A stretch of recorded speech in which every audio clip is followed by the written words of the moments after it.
প্রতিনিধিত্ব করার জন্য প্রতিদ্বন্দ্বিতা করছি। আর তার জন্যই এখানে সিম্বলটাকে আমি চয়েস করছি রোলার, যে একটা এবড়ো থেবড়ো রাস্তাকে সমান করে দেয়। আর ভারতীয় সংবিধান মোতাবেক ভারতবর্ষের প্রত্যেকটা নাগরিকের যে মৌলিক অধিকার, সেই মৌলিক অধিকারের মধ্যে শিক্ষা, স্বাস্থ্য, তার বাদে কর্ম, তার এই মৌলিক অধিকারের ক্ষেত্রে আমরা যেটা দেখতে পাচ্ছি রাজ্য সরকার কি কেন্দ্র সরকার যে বৈষম্য তৈরি করছেন, সেটা আমি যদি নির্বাচিত হই আর এইখানকার জনগণ, মাথাভাঙা টুর জনগণ যদি নির্বাচিত করে, তাহলে আমি সমান দৃষ্টিভঙ্গিতে সবাইকে একটা সাম্যবাদ সমাজতন্ত্রের রাস্তায় ন্যায় নীতির মধ্য দিয়ে আনবো। শিক্ষায় যেটা দেখা যাচ্ছে এই মুহূর্তে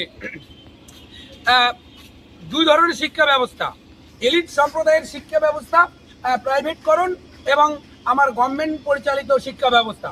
গভর্নমেন্ট পরিচালিত শিক্ষা ব্যবস্থার মধ্যে যেটা আমরা লক্ষ্য করছি, সেটা শুধুমাত্র এখানে এসসি কমিউনিটির মানুষই হচ্ছেন 60%-এরও বেশি, তারা শিক্ষার থেকে বঞ্চিত হয়ে আছে।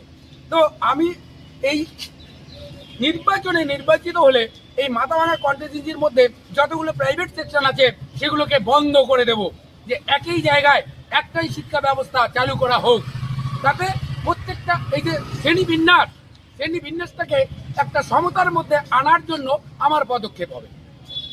এই জন্যই আমি এবার সিম্বলটাকে রোলারটাকেই চয়েস করলাম। রোলারের মাধ্যমে আমার নাম কংসরাজ বর্মন, কামতাপুরী সংগ্রামী সমাজের কেন্দ্রীয় কমিটির সভাপতি এবং মাথাভাঙা 2 এসসির এই মুহূর্তে ক্যান্ডিডেট। নমস্কার, আমার নাম পরেশচন্দ্র মান্তা। আমি শীতলকুচি বিধানসভা কেন্দ্রে প্রতিনিধিত্ব করেছি।